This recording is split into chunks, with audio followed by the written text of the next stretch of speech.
It's now 4 p.m. Thank you, Mr. Clerk. I'm calling to order the virtual regular city council meeting October the 26th, 2021 at 4 p.m. Mr. Clerk, will you do the roll call, please? It's a roll call. The Honorable William Bill Edwards, Mayor. Here. The Honorable Catherine F. Rowell, District 1. Present. The Honorable Carmalitha Gumbs, District 2. She will be late. She'll be late coming in. Thank you. The Honorable Helen Z. Willis, District 3.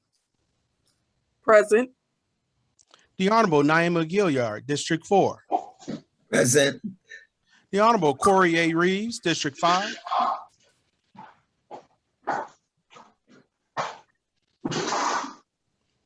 The Honorable Councilmember Khalid, District 6. And the Honorable Martin Baker, District 7.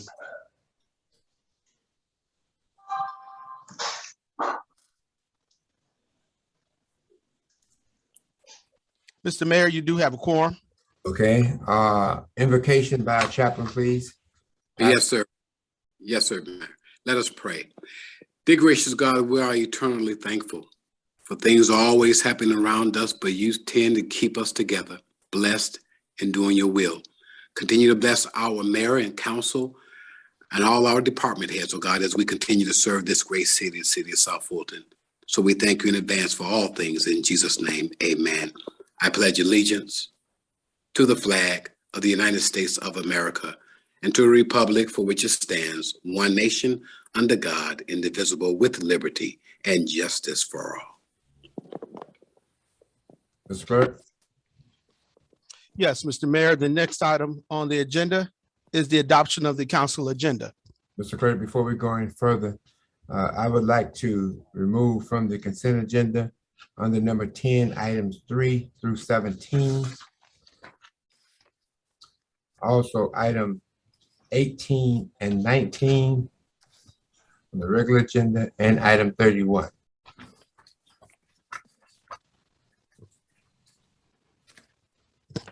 Thank you, sir.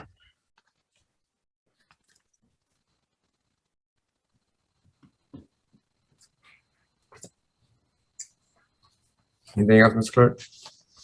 I just need a motion and second. Okay, I'll entertain a motion.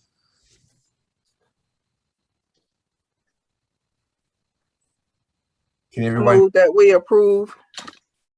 We are approving the regular and consent, or we approving? Regular and consent. I move that we approve regular and consent agendas for Tuesday, October 26, 2021.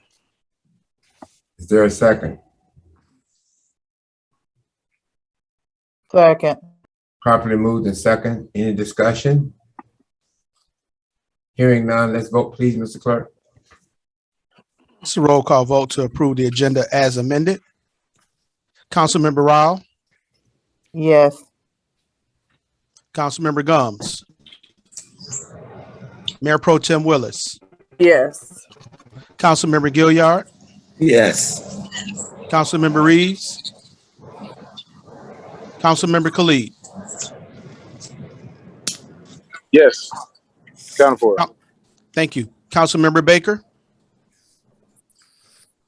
That item is approved. Thank you, Mr. Clerk. Next item, please. Next item is Roman numeral 6, approval of the city council meeting minutes. Request council approval of city council regular meeting minutes from September 28th, 2021, and to request council approval of city council work session minutes from October 12th, 2021. I'll entertain.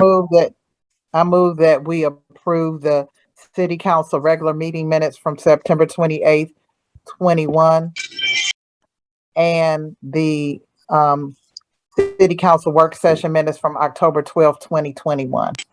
So moved. Properly moved and second. Any discussion? Hearing none, let's vote, Mr. Clerk. Roll call vote. Councilmember Rowell, Yes. Councilmember Gumbs, Mayor Pro Tem Willis, Yes. Councilmember Gilliard, Yes. Councilmember Reeves, Aye. Councilmember Khalid.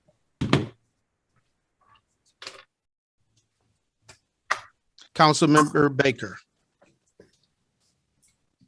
Mr. Mayor, that item was approved. Thank you so much, Mr. Clerk. Next item, please. Next item is public comments. Mr. Mayor and Council, I submitted to you the public comments for today's meeting. We do have 3 comments that were received by the deadline. We did receive some after the deadline, and I did forward those to you for reading at your pleasure. The first comment is from Michael Venable, who lives on Montelli Circle in District 6. He states, I am requesting you deny U21-003 for the hair salon on Old National Highway. The area is oversaturated with these like usages, and they disrupt the commercial diversity the area needs. I'm also speaking to you to oppose the zoning petition of Z21-009. The mixed use application is not compatible with the zoning ordinance with respect to density. The intent of the application specifically is to circumvent the zoning ordinance. The only reason the commercial piece is involved is to comply with the application and increase residential density. This is fraudulent.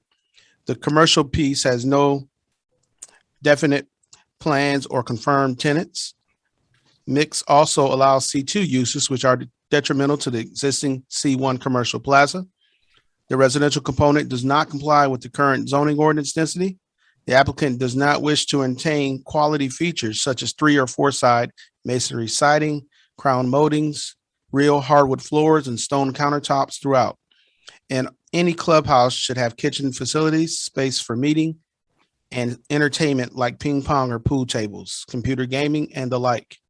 Because the overall intent is geared towards quantity instead of quality, the long-term result will be those issues now plaguing Camelot.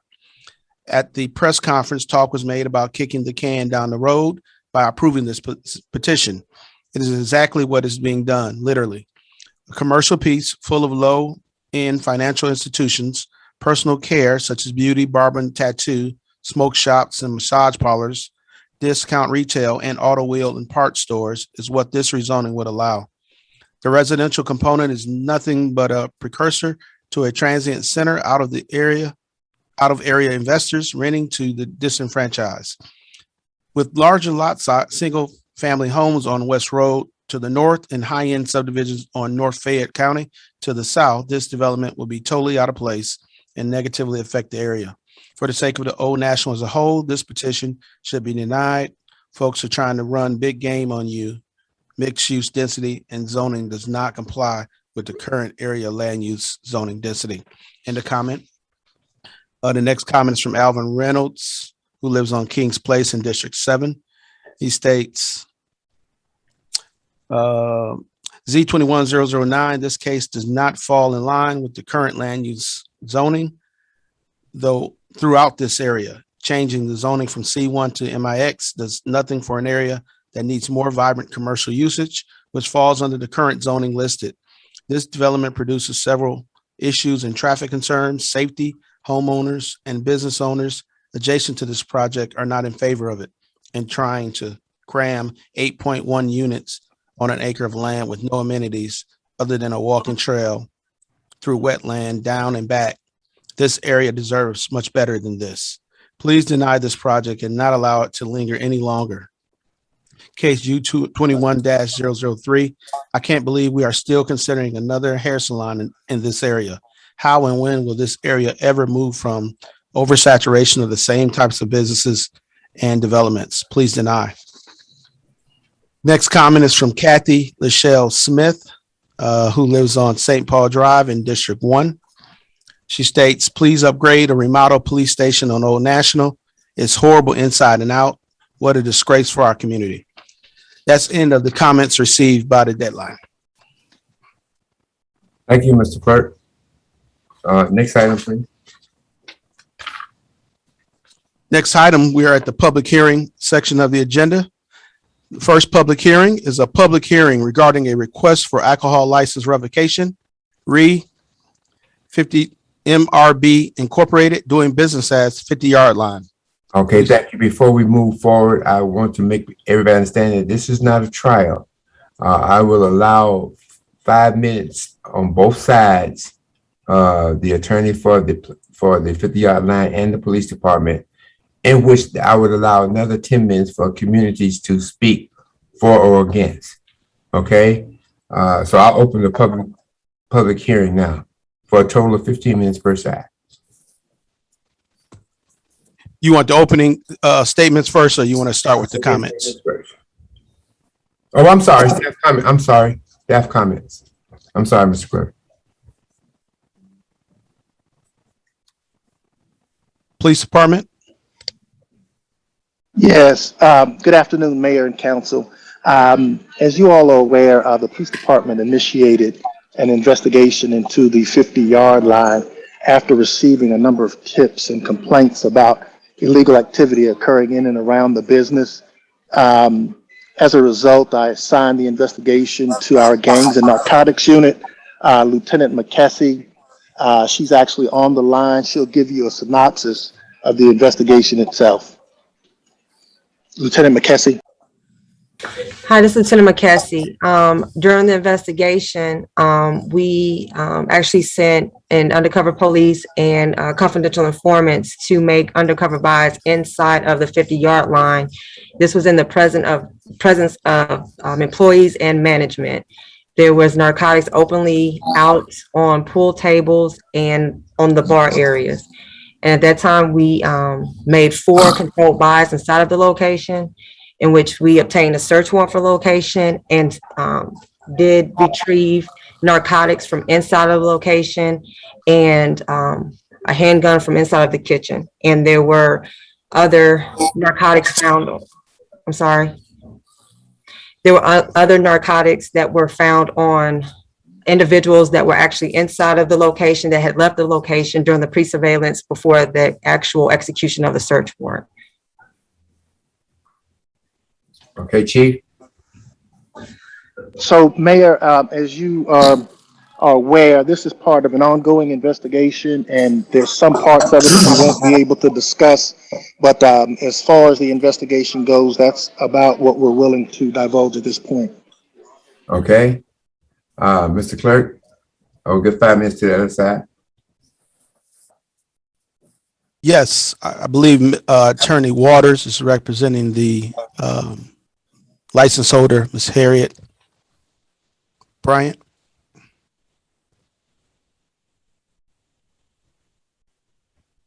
Counselor, are you there?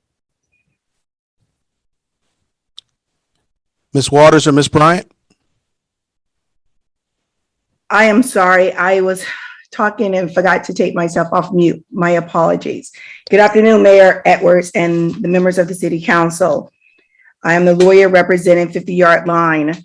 My client, Mrs. Bryant, is online as well. And we simply would like to respond briefly to what Chief Meadows and the lieutenant have brought forth with regards to the raid of the establishment. First of all, I'd like to just say that my client and I, we believe that the ultimate goal of the leaders in this city is to have a city where crime is diminished, businesses can flourish, and citizens can work and entertain in a safe and fun environment. We also realize that none of us live in a vacuum. And the fact that this is not a perfect community. It is quite obvious that people in the community engage in the use of drugs, particularly marijuana. It is not right, nor is it legal. But more and more in this country and state and municipalities around this country, the acceptance of marijuana is growing and it's on the brink of being legalized. That doesn't make it correct.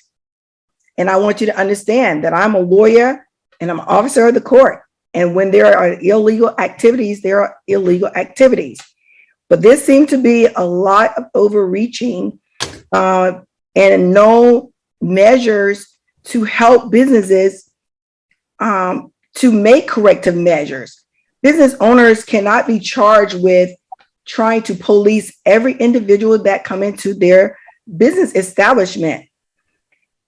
I understand that there were some issues going on, perhaps And we have to just believe that what the officer is telling us is correct.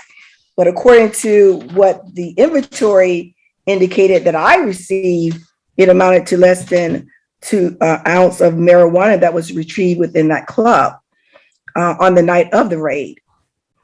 What we are asking and what we envision, you know, from on October the 8th, there was a letter that was delivered to 50-yard line management concerning issues that they say was illegal drugs, and indicated that there was a path forward to remedy the problem. On the very same day, the raid came. So they delivered a letter to my clients stating that we've been informed that there are some illegal activities going on. These are some things that you can do or some measures that you can take so that this doesn't happen. And because if we come back again, then it's going to be some problems. They never gave a list of anything, any kind of corrective measures. They raided the place that same day. And then the very next day, suspended the license of the business, and a letter that was dated for the previous day. So it's already, I'm assuming that the letter was already typed up and ready to go, that this suspension was forthcoming. I don't want to believe that this is politically motivated. I believe that all parties want to see this area thrive again. But again, according to your own inventory from that raid, there was 3 or 4 different areas or persons who may have had some marijuana, which would have been a citation for all purposes intended. And again, I don't make light of that. I think that we have to clean up the drugs in our communities.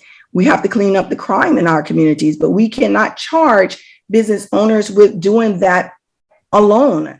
They are not the police. They are not. They are business owners. I mean, we have this going on all across this metro city, from Lenox to Kroger's to Walmart to the gas station across the street. Crime happens.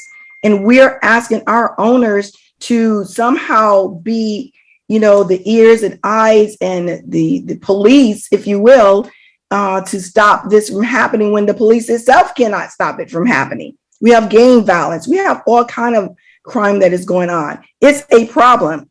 But we come before you today asking you to afford this business the opportunity, the same opportunity that has been afforded to other businesses that are similarly situated. That they've been given a set of corrective measures that they can then live up to, or not live up to, for that matter. Is that time? I'm sorry? Mr. Clerk, is that time? Yes, sir. Okay, I'm sorry. What I'm going to do is there any rebuttal time left on the other side? I believe they had 2 minutes. Okay, police, if you have 2 minutes to rebuttal, if you like. And what I may do too is at the end of the community public hearing, any time left over, I may allow some rebuttal there. But the police department, you can rebuttal now. 2 minutes. Lieutenant McKessie, can you go through the evidence that was seized on the night the search warrant was executed? Yes, sir. So we ended up on seizing 4 bags of marijuana located inside, which was 213 grams of marijuana. We located 6 suspected ecstasy pills. During the initial undercover buys, we actually bought marijuana, crack cocaine, and also powdered cocaine inside of the establishment in front of management that night. Okay, thank you so much. Okay, is that it? Okay, let me hear from Mr. Clerk. Yes, sir. Let me now hear from the citizens. Yes, sir. We did not receive any comments in support of the police department's recommendation of revocation, but we did receive 6 comments in opposition to the police department's recommendation. I'm going to call the name of the citizens who submitted comment. And if you hear your name, please unmute and you will have 2 minutes to provide your public comment. First speaker was Julia Davis, who lives on Dorsey Road in Riverdale, Georgia. Ms. Davis, are you on the line? Yes, I'm on the line. Okay, you have 2 minutes to make your comment. All right. I'm a employee at the 50-yard line. I've been there for 4 years. And we have a lot of customers that come in, a lot of ongoing customers that come in, and we're not, employees and the management are not aware of drug selling from my knowledge or anything. And like they said, we're very busy. We're a Black-owned business, so we can't watch everything that's going on in there. I feel as if the police station or the community want to do better. We all have to help each other out with helping each other. They should have went to the manager or went to the owner and let them know that what was going on in their business. And then if they came back and it was still going on, then that would have been the problem. But everything that I feel like they found in the building, it was not in the spaces of the owners or the employees. It was in like common spaces, as in probably the garbage can or anything like that, which customers could have easily threw it in the garbage when they came in, because it wasn't like, I've seen raids before and it wasn't like I don't know, they didn't act fast enough to find anything on any customer, so they could have threw it in the garbage easily. But the business is a very honest business. It's not, they are very good people, and I feel like it's kind of like a Cheers to me. So I feel like that this should not be happening. Thank you, Ms. Davis. Mr. Clerk, next person. The next speaker, Naira Gooch, who lives on Red Wine Road in Atlanta. Naira Gooch, are you on the line? Okay, I'll move on to the next one. Brandon Brown, who lives on Angels Drive in Stockbridge, are you on the line? Next is Deshandra Tolden, who lives on Parton Place in Ellenwood. Are you on the line? Yes. Okay, Ms. Tolden, you have 2 minutes. Please state your name and address, and you have 2 minutes. My name is Deshandra Toden, and I stay on Parton Place in Ellenwood. And I just want to go off of what my coworker, Julia Davis, was saying. I'm also an employee of 50-yard line, and I've been there for a year exactly. And I just want to say that since I've been there, from what I've seen, everything, like she said, is ran very honest. I've worked at plenty of bars, clubs, holes in the wall. And I want to say that anytime that I've seen somebody doing something opposed to what they say, they're going to handle it. They will step up, or they will get on us about handling it, whether it's from illegal or from hoodies or anything, because they are like, they go by their own, they have their own rules. They go by their rules. They go by y'all rules.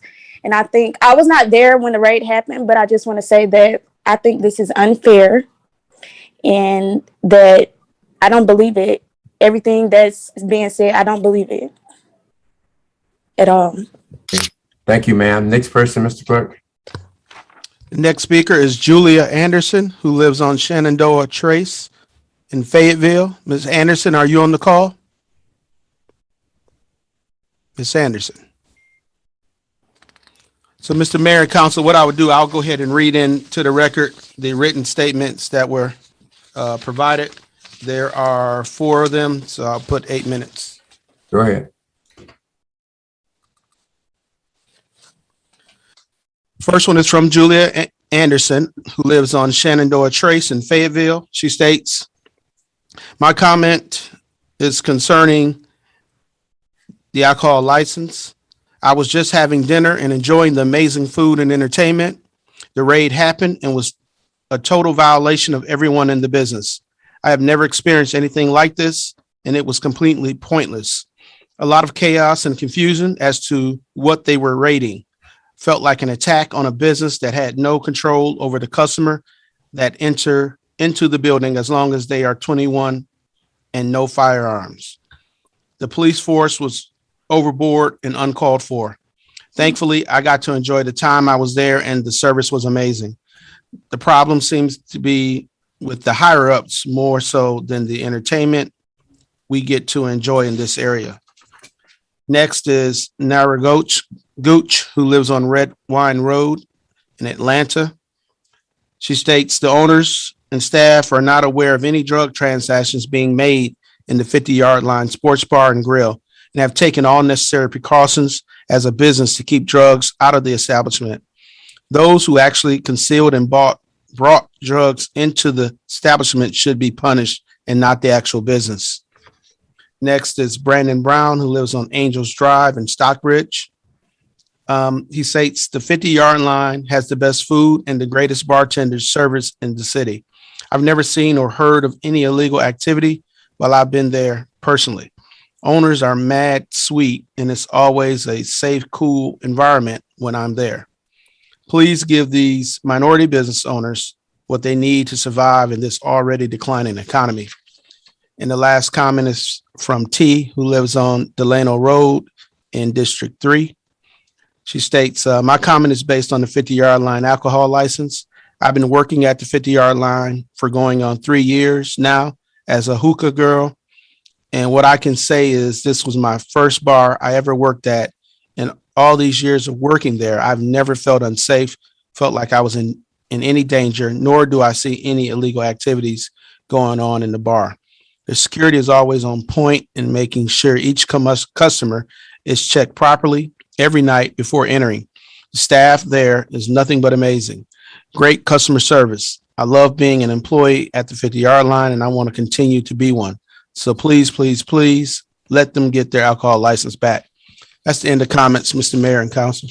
I'll close the public hearing. I'll entertain a motion.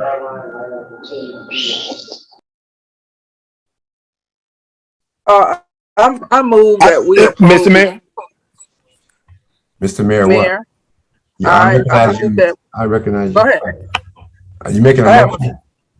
Yes, I'm making a motion, but I have a few questions. So do I need to make? No, well, Mr. Khalid, no. If you got questions, Mr. Khalid was in ahead of you, if you allow me to get in. Okay. All right. Mr. I would Khalid. like to, I'm sorry, this is Attorney Waters. Is there any opportunity for me to speak again in this I hearing? think that I said I would probably allow it, Ms. Waters, but after having no comments on the other side and you getting your full 10 minutes, I think we should go right on with the agenda. The full 10 minutes? I was given 5 minutes, I believe. 5 minutes, I meant, yes. But I wish I would have known that it was 5 minutes, because the last time I appeared before this body, I had a lot more time to make the case. And I did ask the question prior to this order, meeting. Mayor. I Didn't you understand. close the And we hearing? have, Ms. Willis, will you allow me to handle this meeting? I ruled on that, Ms. Waters, and we're gonna move forward with the agenda. Sure. Mr. Khalid, go right ahead. Okay. First, can you all hear me all right? Yeah. Perfect. I guess I've got lots of questions. First, though, when will City Council receive an after action report on this incident? I know that we don't necessarily have any sort of procedure in place, but I have come to learn that across many police departments, when there are actions like this, there is an after action report that really lays out everything that was found, the extent of the investigation, and how the action was conducted. It's usually in writing and is delivered to City Council. So can we get a report like that? And if so, when could we get it? So, Councilman, normally once the investigation is complete is when we start releasing elements of the investigation. At this point, it's all part of an ongoing investigation in drug trafficking in the city of South Fulton. We're in the process of following up on a number of leads as it relates to information that we were able to develop from the initial investigation. And so it's really difficult to answer that question, because as long as those leads continue to take us in various directions, we'll continue to follow up on them. I understand that. I would like to just receive something. I have seen you and other officers give several interviews to the news media, and it's my understanding from the news report that I watched that they were even invited to ride in the SWAT tank with you all as the raid happened. So at least whatever access they've had or information, I would like to have that. What is the formula for deciding who will be rated or what the threshold is? I heard that there were calls and complaints about activity inside this location. I know that my constituents have complained about activities at gas stations on Old National. I know people have been solicited for drugs outside the Walmart. So, I mean, could these places also be rated, or what's sort of the threshold or the rubric that you go through to figure that out? That's all a possibility, Councilman. If you've received information about drug activity occurring at gas stations and various places, we encourage you to bring that information forward. When we get the complaints, we certainly are more than capable of following up on them. Is it my understanding you're saying that you have information relating to drug activity? I'm saying that people have. I know that people have definitely made complaints to me about people selling marijuana outside of gas stations, and I know that they've made those same complaints to the police department. So I'm just wondering, is there a certain number of calls, or how do you decide? I know complaints have been made about other places. So how does the police department decide when they're going to do a raid? So we kind of eat that apple one bite at a time. And as we get those complaints in, I typically assign them to various units. When those units go out and they're able to proceed with a degree of success, and I would say 4 buys that was actually more than enough to initiate a raid against the 50-yard line. And so if you have some specific locations and gas station locations, and you said that they've reported those to the city, every tip that comes into the police department comes across my desk. And so we have raided, or we have done some arrests outside of gas stations and places of that nature. But when we're able to tie a direct nexus between the knowledge of those businesses and the actual drug activity itself, is when we proceed forward with the action against the business itself. Okay, and then we talked about the knowledge of the activities. This is just important for me because I don't want to take someone's license permanently without due process. But has Miss Bryant or any of the management been charged with a crime? It's not a matter of being charged. It's a matter of illicit activities being tolerated and sold at the particular location. We do have 2 statements from employees that suggest that the management was aware of the activity that was taking place. Also, the undercover agents that were inside of the establishment repeatedly said that 2 purchases were made in front of the management of the business itself, and that another undercover agent said that there was illegal drugs sprawled out on a pool table in plain view. And so all of these things, in my view, suggest that management knew. One of the statements that we have suggests that they actually took it to the owner of the establishment and was met with an indifference as it relates to the activity occurring on the premises. All right. And so those are all things, Councilman. When we look at the totality of the circumstances, those are the things that we look at when we make our decisions to move forward. No, I understand. About the raid, may I ask how many people were detained on October 7th? I think it was about 76. As we identified those individuals and we eliminated them from involvement in the investigation, they were immediately released. Okay, so 76 people were detained, and how many people were arrested? Lieutenant McKessie, what was the final number? It was 7 people. It was 7 people that were arrested. And what were the charges for which those 7 people were arrested? It's going to be possession of, give me 2 seconds, let me pull it up.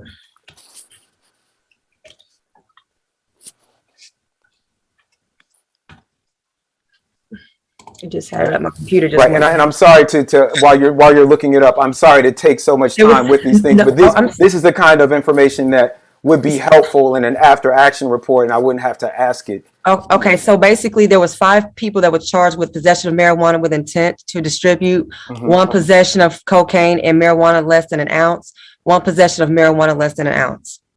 So, and just out of curiosity, because we do have an ordinance in our city where it is our policy not to arrest people with marijuana less than an ounce. Why were those 2 people arrested? Okay, so the person with the possession of marijuana at less than an ounce is still considered an arrest, but he was released on a copy of charges. Okay. I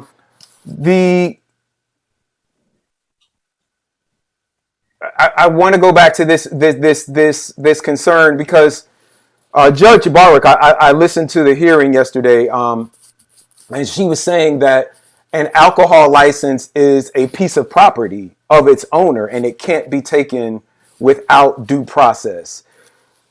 Why would we not give a provisional license? You said the case is still under investigation. Obviously, none of these allegations have been heard or adjudicated in a court of law. Why would we not just give a provisional license with some of the same conditions that we put on places like South Beach and Burn Lounge when we gave them their license back, so that this person could continue operating their business until charges have been brought or people have been found guilty or at least the investigation has been concluded? So, Councilman, when you talk about due process, this is the process. This is the process that the body voted for in terms of alcohol procedures. And with the other businesses that you're talking about, those are completely different than what we're suggesting here. What we're suggesting here is that we had undercover agents that actually purchased drugs inside of the location. With the other incidences, those were individuals that had a number of different circumstances that rose to the level that caused us concern with respects to crime. When we talk about actually purchasing, we have a direct correlation between the drug sale that took place inside of that business and the management at that business. And so when we recognize that, then we also have to recognize the violence that has occurred around that business is potentially a contributing factor to that. And so those are all things that we have to consider when we talk about allowing an individual to keep a liquor license, that yes, it is a piece of property, and no, it cannot be taken without due process, but we're actively engaged in that process at this point. And so it's the body's responsibility, it's not the police department's responsibility to hear the facts, which we've just presented, and then you all make a determination as to whether or not they'll keep their liquor license. Now, our recommendation is to revoke it. Okay. And certainly you have the option of rejecting that recommendation. All right. Oh yeah. I'm going to say, while I definitely respect your opinion and your recommendation, the allegations that have been made have not been substantiated. We have no proof here. It has not been adjudicated in a court of law. So to permanently revoke a liquor license makes me uncomfortable, to punish someone for something that has not actually been proven in a court of law. So I am going to make a motion that we give the 50-yard line a provisional license until such time that the investigation is concluded and a court has made a judgment of innocence or guilt.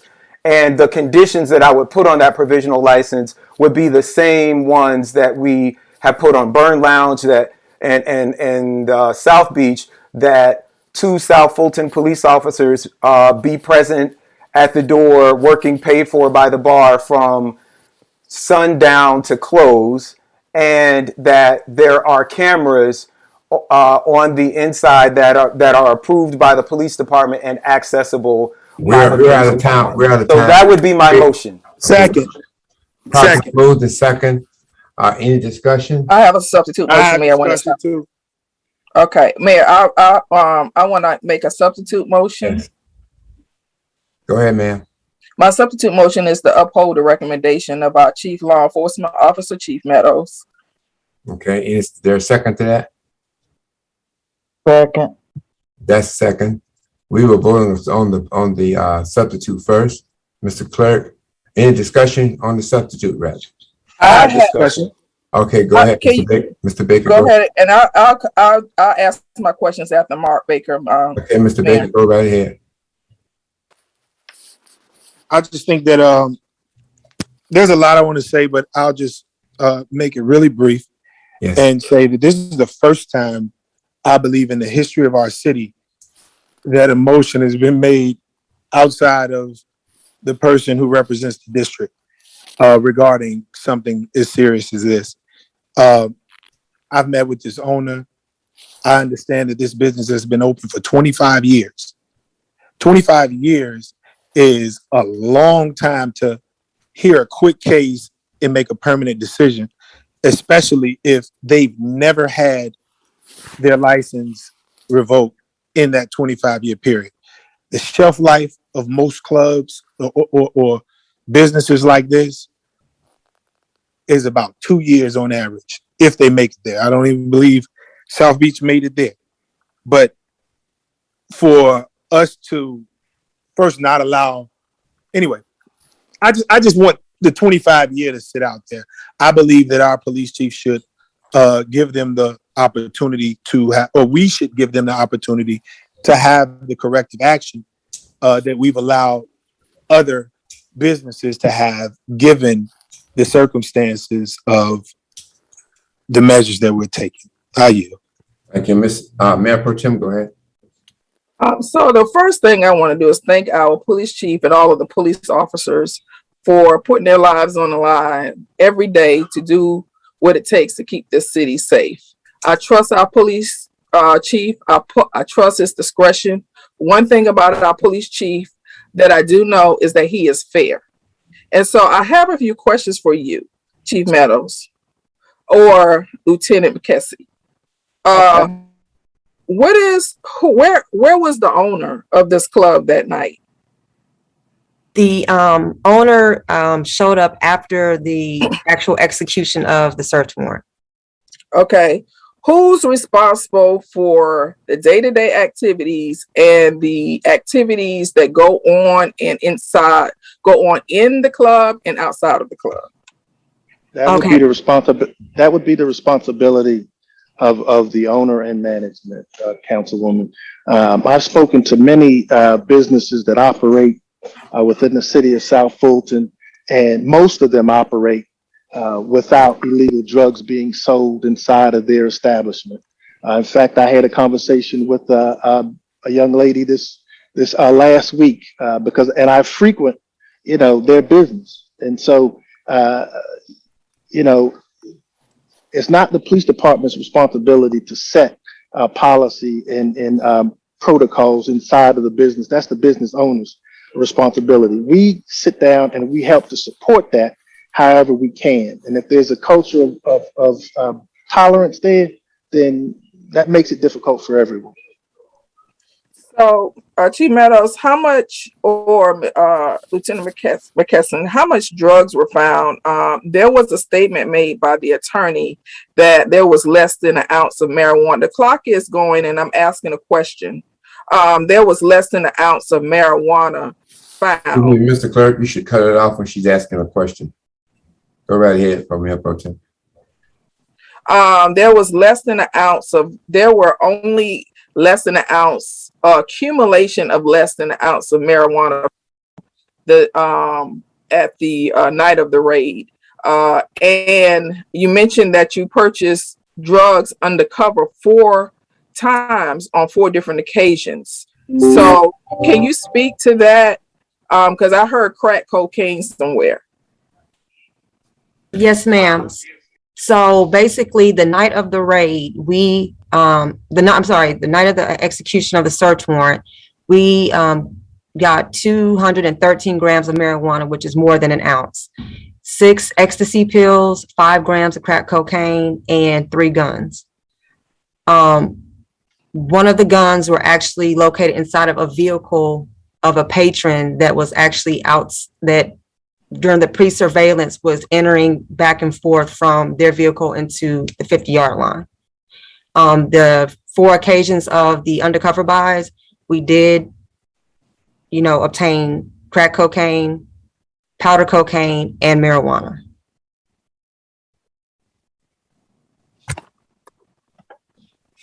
Hello? Go ahead, Ms. Willis. Okay. And there was an occasion where you mentioned that there were drugs found on the pool table? Yes, ma'am. So a night actually 2 nights that my undercovers went in, there was crack cocaine and marijuana on the pool table inside of the 50-yard line.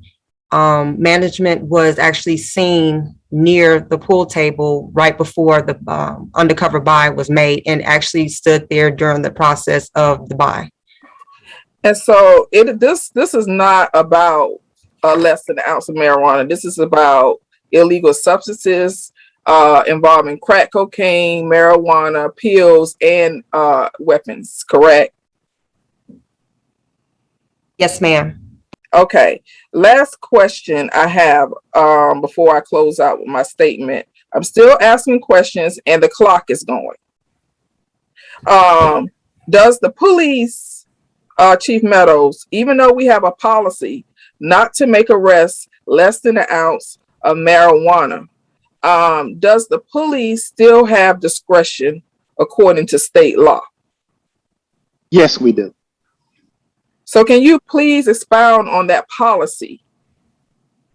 So the issuance of a citation is a city ordinance violation. It is a city ordinance violation. If we feel that we wanted to take this case to the state level, then we have the option at that point of effecting an arrest in that particular case. On this date, a citation was given, as a courtesy under those circumstances. However, for those people that, even if they had less than an ounce, if it was with the intent to distribute, those individuals would have been arrested. Okay. Okay, so I'm going to close out by saying we have a public safety responsibility whenever criminal element is brought to our attention, that we should forward that information over to the police for him to investigate and for him to resolve. There was mention in this case, and I'm not sure why this was brought up.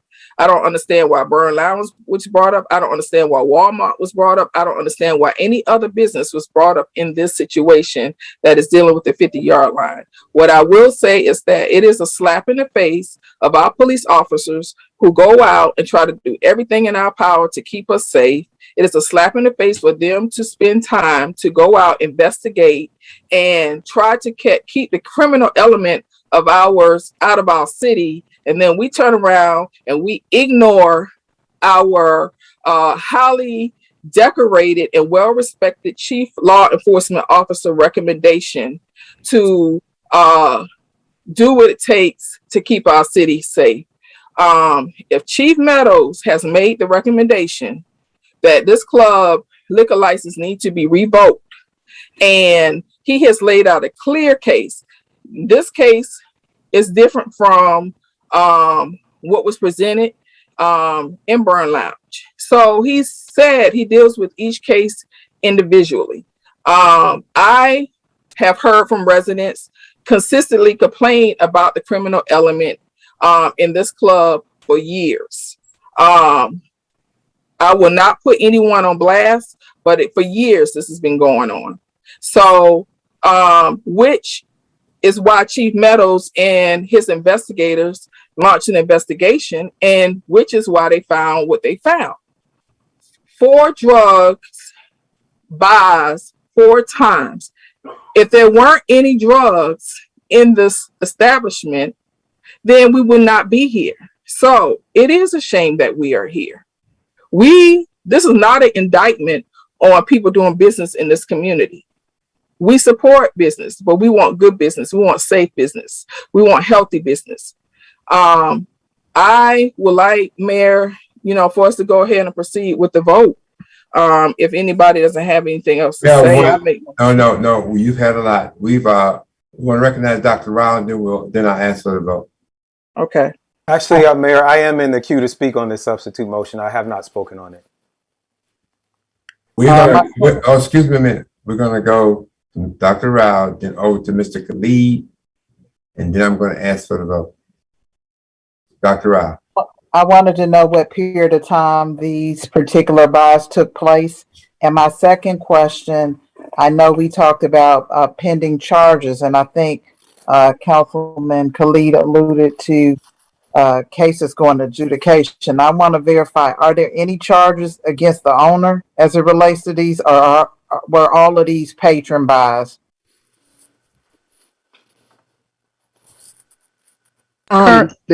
There are no charges against the owner. Lieutenant McKessie, you could go ahead and answer the second part of that question. Chief is right. Right now, there's no charges against the owner, but we do. This investigation is still ongoing. We still have things we got to look at, but there are charges that are going to come forward here in the upcoming weeks against other bodies that were at the 50-yard line, whether management or other patrons that we had initial intel on. Okay. And just want to clarify, I just want to confirm I understood that you actually had statements from employees about observing certain activity? Yes, ma'am. Okay. Thank you. Those were my only questions. Okay, Mr. Khalid, we'll go with you, then we'll vote. Okay. Thank you. First, Chief Meadows, thank you. I do thank you and respect you for your service. I also, however, respect our legal system and the Constitution of the United States. I am concerned about the way this raid was conducted and the possible Fourth Amendment violations of 70 plus innocent people who were detained for some time for simply being in the wrong place at the wrong time. We have been here too many times for me not to believe that our alcohol suspension and revocation process is deeply flawed. I cannot, without a court finding the owner guilty or the district attorney at least filing charges or issuing an indictment, take away permanently the liquor license of an owner based solely on unsubstantiated claims from anonymous informants who have not been brought forward to testify, and without the production of any material evidence that directly connects the owner with the 50-yard line's alleged illegal activities.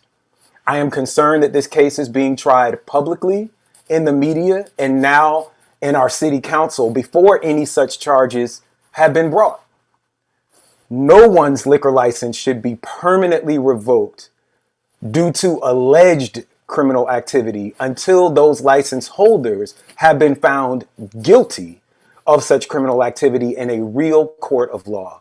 I am not saying this just to protect Ms. Bryant or even South Fulton small business owners, but to also protect South Fulton's finances from unnecessary litigation that could be brought on by us rushing to judgment on a case that is still open where the defendants might be found innocent and deemed entitled to financial compensation for whatever losses they might have by the premature actions of this political body. So for that reason, I cannot support a revocation. I would support a conditional licensing until the case has been concluded, but it would be both, I believe, unconstitutional and financially irresponsible for us to take away someone's liquor license without a trial in a real court of law.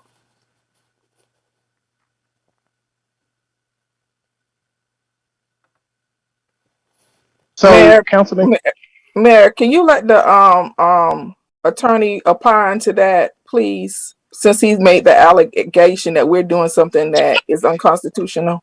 Mr. Mayor, there have been several allegations. You said you was going to call for the vote. Nobody else is Sir, I have that, Mr. Baker, and I'm calling for the vote now. Mr. Clerk, would you please restate the motion, please? Yes, we have a substitute motion by Mayor Pro Tem Willis, seconded by Councilman Barral to approve the recommendation of the Police Department of revocation. Let's vote, please. It's roll call.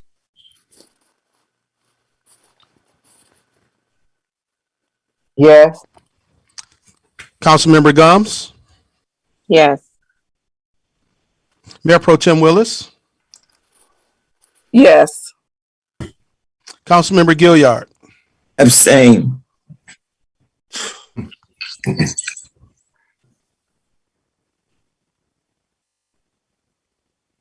Mayor, would you like me to proceed? Yes.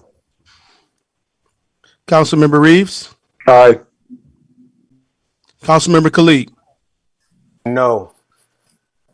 Councilmember Baker. No. The item to approve the Police Department's recommendation of revocation was approved. Okay. 4-2-1. Okay, but before I go any further, Mr. Khalid, you're gonna have to remove that QR code from your screen. Yes, I am working on it right now. Thank you. Yes. Let's go to next item, please.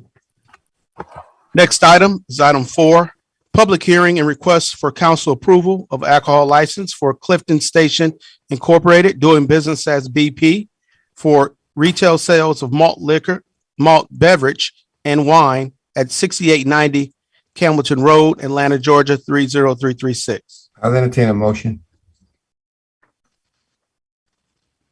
Hearing no And motion. we have to open up the hearing? Yeah, Mr. Mayor, it's a public hearing. I'm sorry, you're right. So let's open up the public hearing. Mr. Meadows, come on. yes, Mayor, this business has met the legal requirements to receive an alcohol license at this particular location. Okay, I'll entertain a motion now. Mr. Mayor? Yeah. We did not receive any comments in support or opposition to this application for the public hearing. Yeah, no, I knew it earlier. Okay, I'll entertain a motion at this time. I'd like to make a motion to go ahead and approve the alcohol license based off the chief's recommendation. Second. Properly moved to second, in discussion. Hearing none. Let's vote, please, Mr. Clerk. Roll call vote. Councilmember Rowell, Yes. Councilmember Gumbs, Yes. Mayor Pro Tem Willis, Yes. Councilmember Gilliard, Yes. Councilmember Reeves, Aye. Councilmember Khalid, Yes. Councilmember Baker. Aye. That item was approved unanimously. Okay. All right. Next item, please. Next item is item 5. It's a public hearing to consider a text amendment to allow child daycare to operate for 24 hours. This is presented by the Community Development and Regulatory Affairs Department. And also would like to note that there is an action item regarding this item later in the agenda. Okay, I'll open up the public hearing. Staff. Greetings, Mayor and Council. This item before you, you've heard is your last meeting. This is a change to your text amendment that would allow for the 24-hour daycare operations as a special use permit. That would be something that in order for a business to have such a use, they would be requested to come before the council for such approval. At this time, we're ready to allow for that to move forward with your consideration. Thank you. Anybody for or against, Mr. Clerk? Mr. Mayor, we did not receive any comments in support or in opposition to this text amendment. I'll close the public hearing. I'll entertain a motion. Well, Mr. Mayor, the action item for this is later on in the agenda, so this was just public hearing only. Okay. All right, next item. Next item is public hearing to consider a text amendment to increase the public notification distance from a 1/4 mile radius to a 1 mile radius from a subject project. This is being presented by the Community Development and Regulatory Affairs Committee. Is this another item that we're gonna vote on later on? No, this actually is public hearing only. This item is scheduled to come back in November. I got you. I'll open the public hearing. Staff.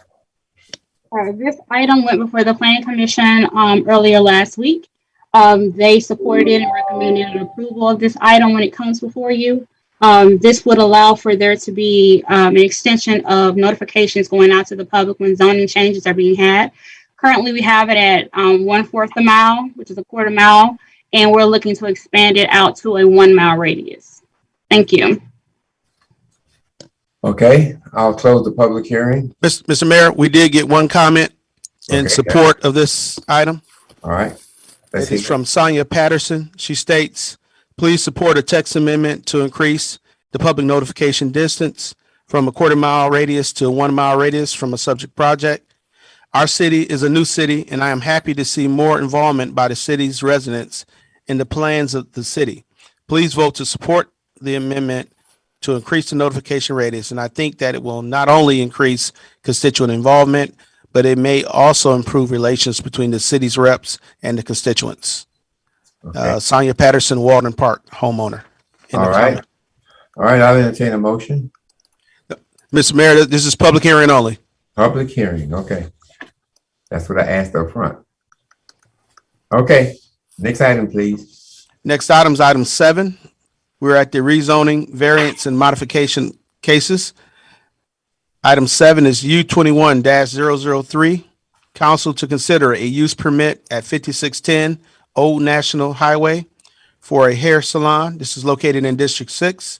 This was deferred at the March 9th meeting, council meeting. Staff.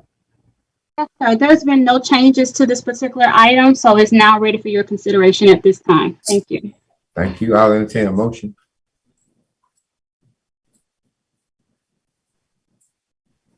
Hi, I'm sorry, I'm still changing my Zoom background, but I am going to ask a couple questions first before I make the motion.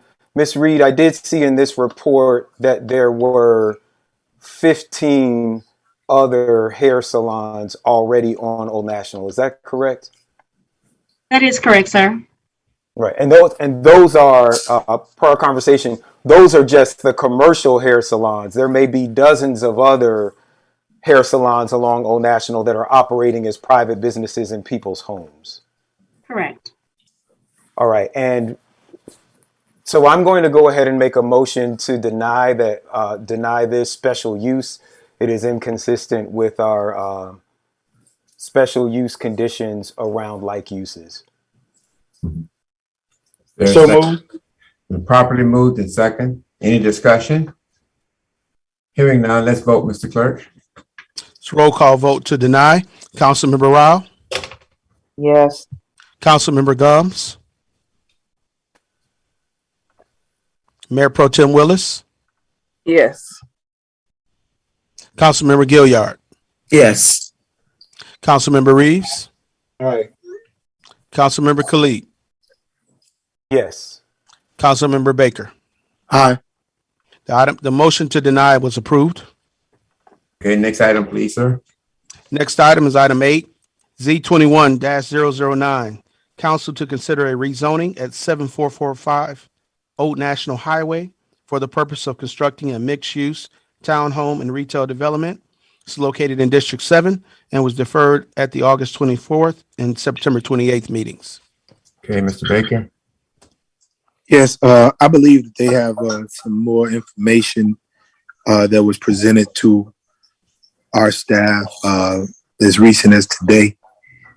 There was a meeting that was set up between the community and the developer, and there's been some concessions that have been made, but we haven't had the opportunity to speak with fire, traffic, and law enforcement to make a decision. And I know that the developer is aware of this as well. So we're going to ask that it be deferred for 2 more weeks, I guess, the next meeting. I believe, is there any objection to that, Director Reed? I saw the email where the developer was made aware, and he actually agreed. No, sir, no objections at all. Okay. What's your motion? I said I'd like to make a motion to defer Okay. for 2 weeks to the next meeting. Okay, is there a second? So move. Properly moved in second, any discussion? Hearing now, let's vote, please. Roll call vote to defer for 2 weeks or the next meeting. Councilmember Rowell, Yes. Councilmember Gumbs, Yes. Mayor Pro Tem Willis, Yes. Councilmember Gilliard, Yes. Councilmember Reeves, Aye. Councilmember Khalid, Yes. Councilmember Baker. Aye. That item was approved to defer. Mr. Khalid, I'm gonna ask once again to take that QR code off the Oh, screen. I've changed the QR code, sir. It just has my social media. What about the That's my Khalid? Facebook You changed page. that one too? No, there's no campaign material on that QR code. Okay. Okay, Mr. Clerk. Next item. Yes, sir. We're at the consent agenda, based on the approval of the council agenda. Before you is approval of items 9, item 10, 1 and 2, items 11 through 17, and item 20 to 23.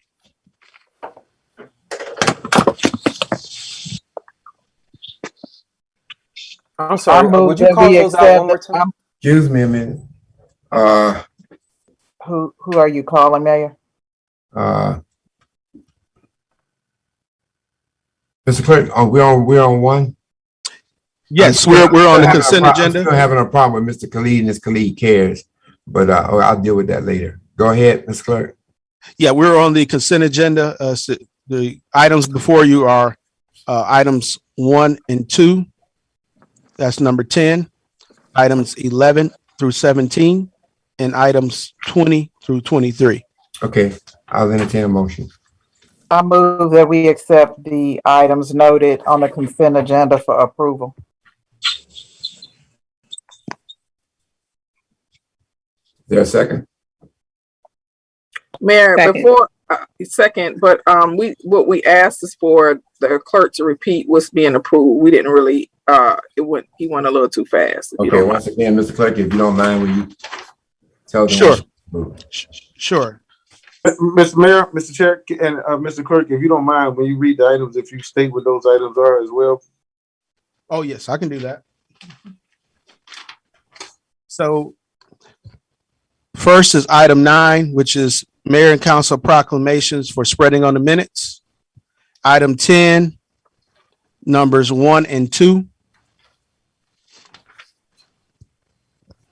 which are Mayor Edwards appoints Roland Render to the Public Buildings Naming Committee, and Mayor Pro Tem Willis appoints Barry Slay to the Public Buildings Naming Committee.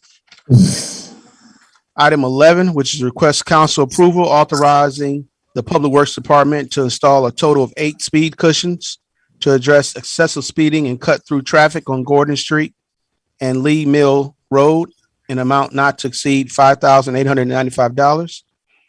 Item 12, request council approval to execute a professional service agreement with Brindley, Peters and Associates Incorporated to complete survey and pre-design architectural services for the property located at 5790 Old National Highway in an amount not to exceed $28,936. Item 13, request council approval authorizing staff to renew the agreement with NAFCO for an additional 1-year term ending September 30th, 2022 to supply the City of South Fulton Fire Department uniforms and accessories pursuant to ITB 20-009 in an amount not to exceed $190,000. Item 14, request council approval authorizing staff to renew the agreement with Boundtree Medical LLC for an additional 1-year term ending September 30th, 2022 to supply the City of South Fulton Fire Department with EMS treatment and patient handling supplies pursuant to ITB 20-004 in an amount not to exceed $139,732.52. Item 15, request council approval authorizing staff to renew the agreement with Pools Pharmacy for an additional 1-year term ending September 30th, 2022, to supply the City of South Fulton Fire Department with pharmaceutical supply and sales services pursuant to RFQ 20-003 in an amount not to exceed $55,405. Item 16, request council approval to execute the proposed project plan for the American Rescue Funding in the amount of $352,517 and authorize the city manager to adjust projects and funding allocations based on need and funding availability. Item 17, request council approval authorizing staff to enter into a professional service agreement with Integrated Science and Engineering to perform stormwater GIS mapping, MS4 inspection, and dry weather screening on behalf of the city in an amount not to exceed $55,680. Item 20, request council approval of a resolution providing for health insurance benefits coverage for city elected officials.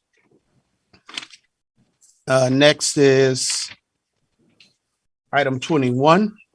Request council approval of a resolution authorizing the city manager to apply for and receive the Georgia Public Safety Officials and First Responder Supplement Grant from the state of Georgia on behalf of the eligible employees of the City of South Fulton, Georgia, and for other purposes. Request council approval of a resolution to provide for measures to protect and preserve historic cemeteries in the city for historical and genealogical purposes and for other purposes. Excuse me. Request council approval of a resolution, item 23. Request council approval of a resolution in opposition of the Georgia Board of Education's resolution limiting discussion on race in classrooms and for other purposes. That completes the items before you in the consent agenda. Any So discussion? move. So move. Did we get a second on that, Mr. Clerk? Yeah, previously we had We did. Councilmember Rowell and seconded by Councilmember Willis Any to discussion? Hearing none, let's vote, please. roll Yes. call vote. Councilmember Rowell, Yes. Councilmember Gumbs, Yes. Mayor Pro Tem Willis, Yes. Councilmember Gilliard, No. Councilmember Reeves, Aye. Councilmember Khalid, Yes. Councilmember Baker. Aye. That item was approved 6-1. Next item, Mr. Clerk. Next item is previous agenda items. Item 24. Request council approval of an ordinance declaring a state of emergency in the city of South Fulton, providing for city meetings to be held virtually, providing for an effective date and for other purposes. Sponsored by Mayor Edwards. Mr. Hammond, do you want to speak on that at all? Mayor, this is only a perfunctory measure that has to get renewed every 30 days for based on the city's emergency powers for the virtual meetings to be in compliance. Thank you, Mr. Khalid. I see you're on. Are you in the queue? Yes. All right, go ahead. I'm wondering what is the emergency? There is no other city in Fulton County, none of Fulton County's 15 other cities, and very few cities in Georgia are still having all online meetings. They're still having them? No, they're not. There is not one city in Fulton County that is having online only meetings. I don't know about that. Mr. No. Hammond? Mayor, the queue isn't working. Is something wrong with the queue? How do we I know, speak? I got, well, Mr. Khalid got in there. And I mean, it's not, if you raise your hand on the screen, I can see it. okay. Is that how you want us to do? Because I'm trying to get in the queue. That'll work. Okay. All right. Mr. Hammond, go ahead. Mr. Mayor, the council in its wisdom and consulting CDC data and the other different demographics that affect the city of South Fulton can make the decision whether or not to continue virtually or whether or not to go in person. But that's a decision that the elected body would have to make. And somebody can, i.e. maybe the city manager can take a look at what the latest trends or data is as it relates to the city of South Fulton, because that's what this measure applies to. Absolutely. Mr. Khalid, you still have the floor. No, that's it. Okay. Mayor Pro Tem, were you trying to get, I don't see your hand raised on this side, but were you trying? Oh, I see it now. Oh, wow. Go right ahead. I see. And I would like to tell the clerk, my queue is not working. I don't know what's wrong, but it's not working. I would like to say that that is not a true statement about no cities in Fulton County are still operating virtually. I just participated in a council meeting last week for College Park. They are still 100% virtual. East Point is still 100% virtual. City of Atlanta is still 100% virtual. Savannah is still 100% virtual. As a matter of fact, the state of the city is virtual tomorrow in the city of Savannah. But we're just talking about Fulton County. Fairburn is still virtual. Union City is still virtual. So, all of these cities in Fulton County are still taking proper precautions because of the high numbers in COVID. I would like to make a motion at this time that we approve the measure before us. Second. Properly moved and seconded. Any further discussion? Hearing none, let's vote, Mr. Clerk. Roll call vote to approve. Councilmember Rowell, Yes. Councilmember Gumbs. Can you hear me? Yes. Thank you. Mayor Pro Tem Willis, Yes. Councilmember Gilliard, Yes. Councilmember Reeves, Aye. Councilmember Khalid, No. Councilmember Baker. Aye. That item is approved 6-1. Okay. Thank you, Ms. Willis, for that fact check. Next item, please. Next item is item 25. Request council approval of a resolution approving the exercise of eminent domain for the Enon Road Sidewalk Project, T-268 Parcel 10, 14F0122 LL0173. This is sponsored by Councilmember Gumbs and it was held at the September 28th meeting. Councilwoman Gumbs.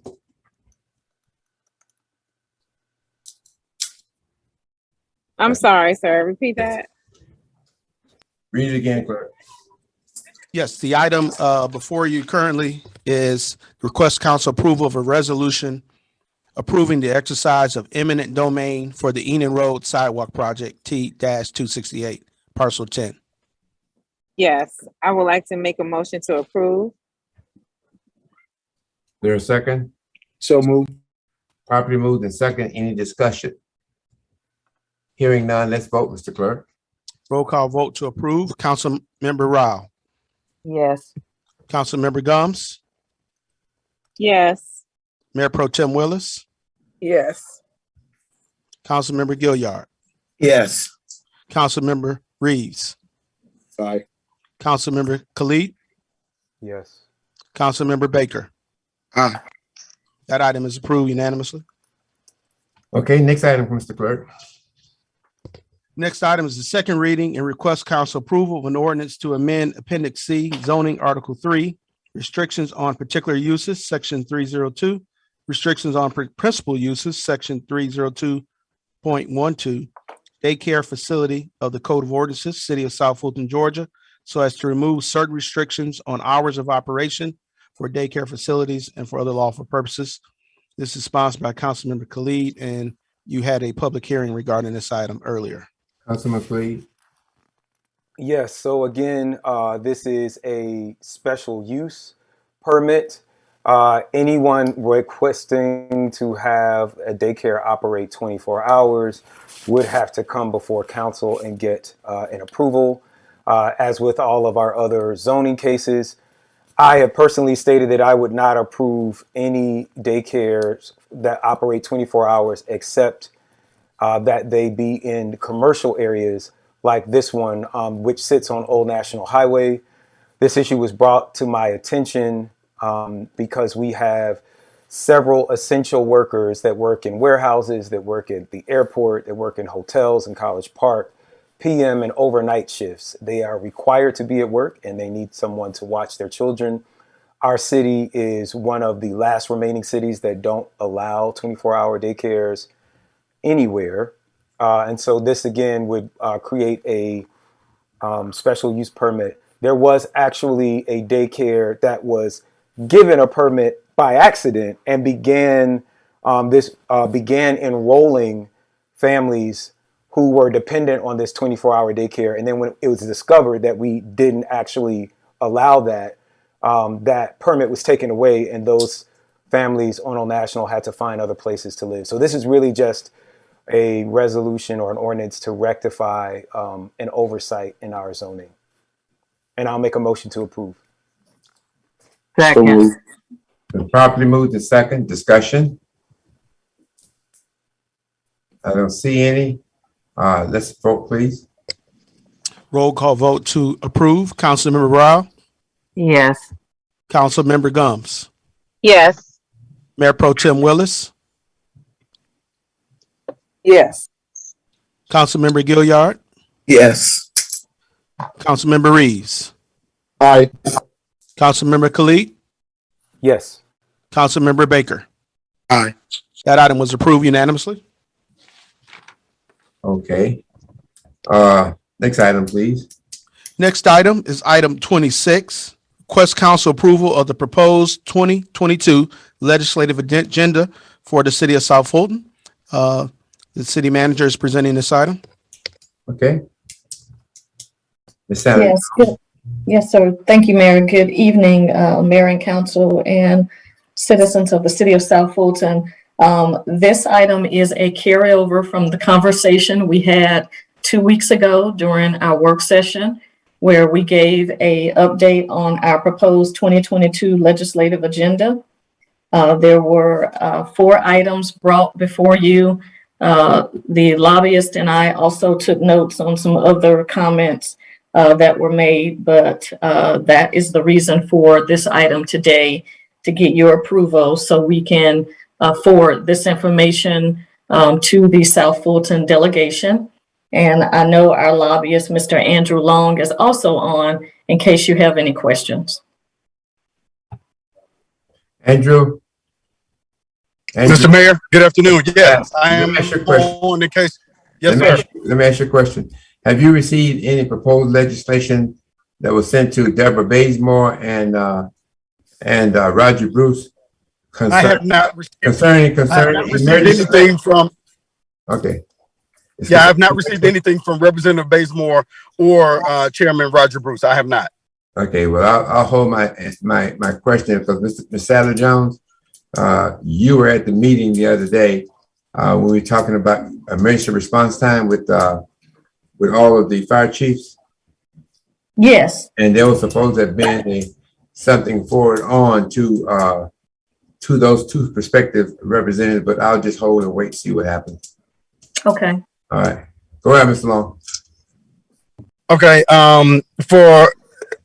to my understanding, the EMS issue for the city, instead of us requesting the legislative delegation to pass a bill on behalf of the city, it is my understanding that the Georgia Fire Chiefs Association, who Chief Jones is now vice president of, I believe, I hope I'm not speaking out of turn, they are going to try to run a bill for that themselves. So we will be monitoring that and be supportive of that measure, but we're not going to take up that bill directly with one of our legislators. Well, I would ask that you do monitor that because that's a very important piece of legislation in terms of our emergency management here in the city. And not only this city, but all of the 8 cities. Yes, sir. And we can go as far as to getting a letter on behalf of the city in support of that measure when they do actually get a bill introduced. Absolutely. Okay. Anyone else? Mr. Clerk, is this an action item? Yes, it is. Okay, I'll entertain a motion. I move that we approve the city manager's recommendation for the 2022 legislative agenda for the city of South Fulton, and that the city manager transmit that to our chair of the delegation. Okay, is it properly moved and second? Any discussion? Yes. We received notification that the delegation meeting with the council is supposed to take place when, Ms. Sadler Jones? supposed to be, hold on, I don't have my calendar. Monday, November the 15th. 15th, correct. Okay, I would like to make a substitute motion, Mayor, at this time. Did you second the original I motion? would like to make a substitute motion for in attendance at that meeting. I would like, in addition to this approval, in attendance to that meeting, I would like to have the city manager, the mayor, and the full city council only at that meeting. Oh, and the city attorney only at that meeting to interact with the delegation. Well, why don't you just make a change, ask us to make it a motion to include that? I accept, that's fine. Okay. She added too. All That's right. fine. Okay, that's fine. All right, any further discussion? Hearing none, let's vote, please. Would you read it back, Mr. Clerk, so we make sure we got everything down? Yes, the maker of the motion, Councilman Rowell, accepted the friendly amendment to approve with the condition that in attendance at the meeting on November 15th, that the city manager, city attorney, the mayor and council be in attendance. Only. Okay. Let's vote, please. Discussion. All right, go ahead. Did I not do a discussion? I'm sorry, Mr. Baker, go right ahead. Yes, sir. I'm just curious, is that lawful for us to have a meeting closed session when it comes to our open records? Well, I don't think we can do that. I think we have to publicize it, Mr. Clerk. Mayor, clarification. Excuse me, let me get Mayor, I was the maker of the motion, and I'm trying to clarify my motion. I did not ask for a closed meeting. I'm just saying, in attendance from a city perspective, that we will have to do proper advertising. We will have to open to the public. I'm not asking for a closed meeting. What I'm saying from a city perspective, in attendance at that meeting, just like we're having a council meeting, you know, we typically have delegation meetings. I'm asking for the mayor, the city council, and the city attorney to be the only participant, and the city manager to be the only participants. That's what I'm saying. Okay, Mr. Baker, it did sound like that, Mr. Baker, but are you okay now? Again, if it sounds like that to me, it probably sounds like that to the public, and I just want I agree with you. everybody else to just be clear. Excuse me. Clarification. Who is this? I mean, I did have the floor. Mr. Baker, you have the floor. I was just saying it would be good for us as a municipality to make sure that that statement is clarified through our attorney, so that it won't look like we're handling business behind closed doors and in the site. Mr. Attorney, you are with the explanation from Ms. Willis, right? It seems to clarify everything. I have my hand up. I see you, Mr. Reeves. Then I'm talking to the city attorney. Yes, sir. Mr. Mayor, Yeah. Council Willis clarified it such that she was indicating that it would be open and it'll be advertised as such.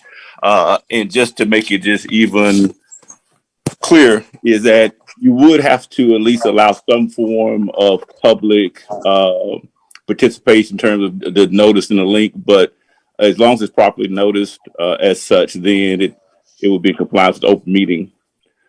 But I don't think that you could exclude public participation or viewing, but so the public have to be notified. But other than that, it would be in compliance with the Open Meetings Act.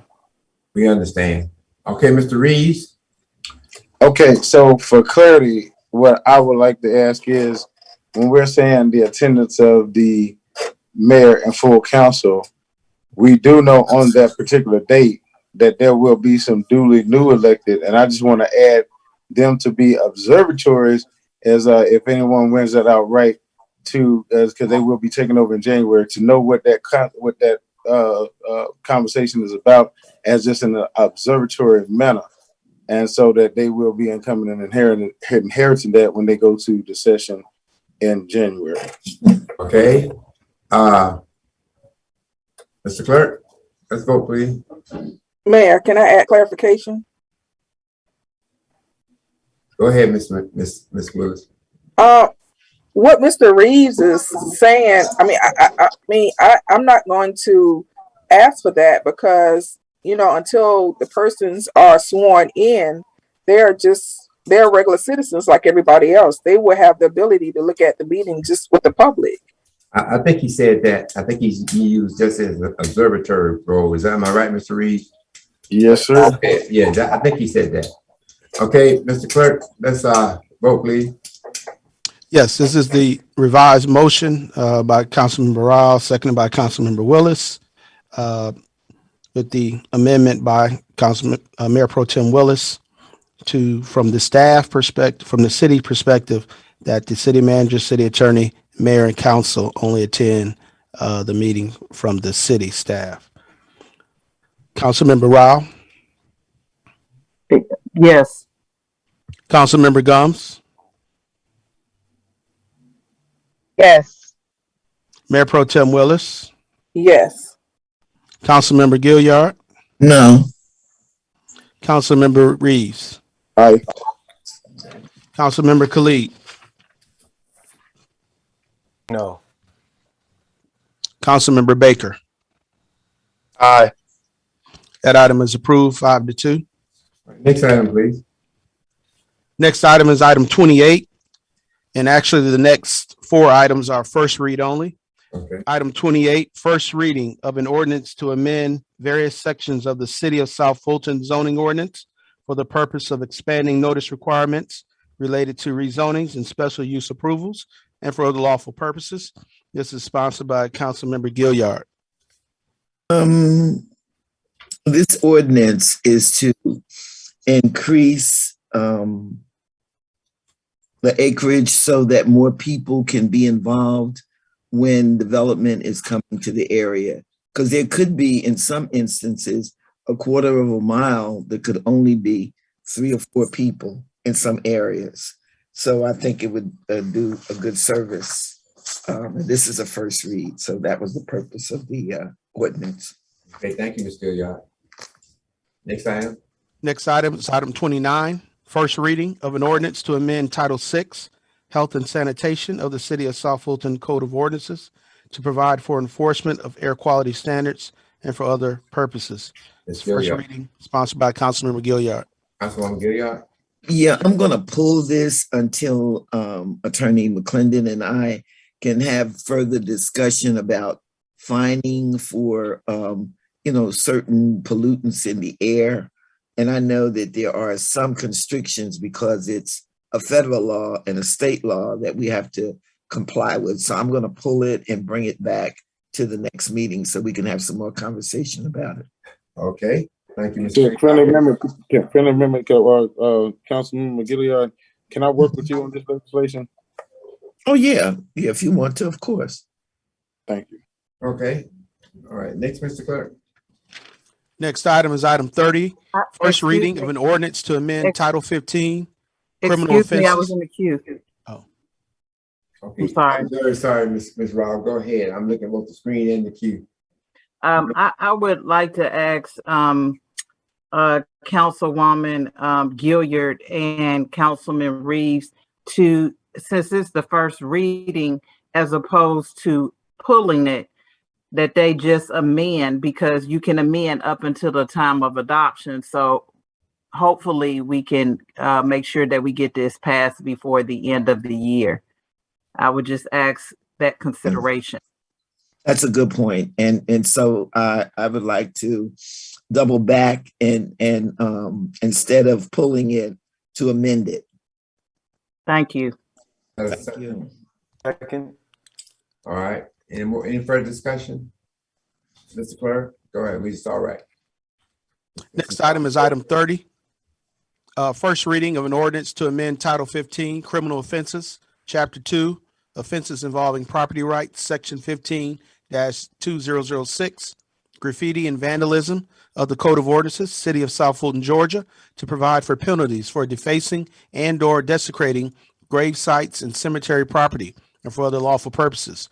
This is sponsored by Councilmember Rowell, with co-sponsorships by Councilmember Reeves and Mayor Pro Tem Willis. Councilmember Rowell, go ahead. Thank you. This particular ordinance seeks to address concerns or issues we've had in our city with vandalism of grave sites And so we want to make sure that we respect burial grounds and burial sites. And so it causes for penalties for defacing, desecrating these cemeteries. This is the first read. All right. Councilwoman Willis, I see you in the queue now. Are you? Yes, Mr. I don't know. I refreshed my computer and then it popped up for me to get into the queue. Go ahead. So I would like to add that, since 2017 getting elected, I have been constantly contacted by media, the families of the Red Oak Cemetery off of Roosevelt Highway, of the defacing and the vandalism that happens in that graveyard, and it is really really a blight site at this time. This is a long-going problem, and I am glad that we are all working together to bring this ordinance to the city so that we can hold those who are responsible for vandalizing grave sites to the fullest extent of the law. My question is, Chief Meadows, is there anything that we can add to this ordinance for us to add some type of surveillance or something at these graveyards? I know that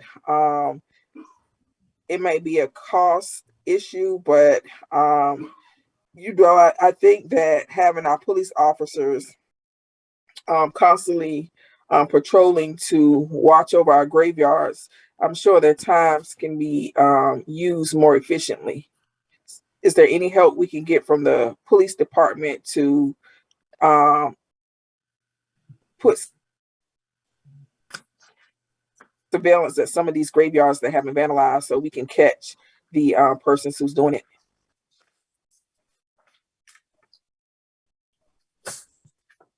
Oh, is he not here? Chief Meadows. This is the first read, so if he's not here, looks like he's not on, Mayor, but Deputy Chief Connie Rogers is on. DC. This is the first read, so I'll just get with them before it comes back to the council for the second read. Thank you. I just want to add my comments. I thank all of y'all for this legislation, because I think as I remember, Helen, the Red Oak Cemetery has been vandalized at least twice. And DC, since it's going to be, we're passing this, I would like us to put the same amount of effort into catching people who do this than we do anything else. So I just want to add my comments to that. Most definitely, sir. All right, next item, please. Next item is item 31. Oh, we pulled 31. Item 32, first reading of an ordinance setting out the requirements for blasting within the City of South Fulton city limits and for other lawful purposes. This is sponsored by Councilmember Rowell and co-sponsored by Councilmember Gumbs. Councilmember Rowell. Thank you. This is a first reading on this ordinance. This was drafted in response to concerns about notification and that there be a clear process that the public can understand if blasting is occurring around them. As you know, we have a lot of development going on in our city, and this clarifies our current process. Okay, Councilwoman Gumbs, did you want to say anything?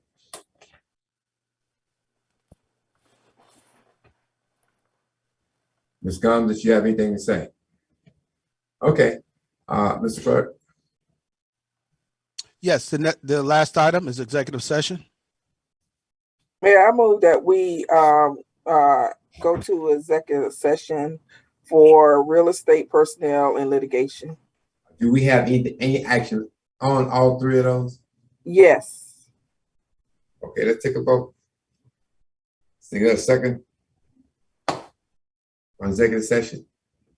We have some updates around the police precinct. Okay, somebody said some move. Thank you. Okay. All right. We'll go to executive session. Let's vote. Got a motion by Mayor Pro Tem Willis, second by Councilmember Reeves. Councilmember Rowell. Yes. Councilmember Gumbs. Yes. Mayor Pro Tem Willis, Yes. Councilmember Gilliard, Yes. Councilmember Reeves, Aye. Councilmember Khalid, Councilmember Baker. Aye. That item was approved. We are recessed for executive session at 5:40 p.m. Mayor, there were some items pulled from the consent calendar. Were we supposed to vote on those individually, or are we just pulling them and voting for them the next council meeting? Next council meeting. Okay, thank you. Okay, let's go, Mr. Clerk.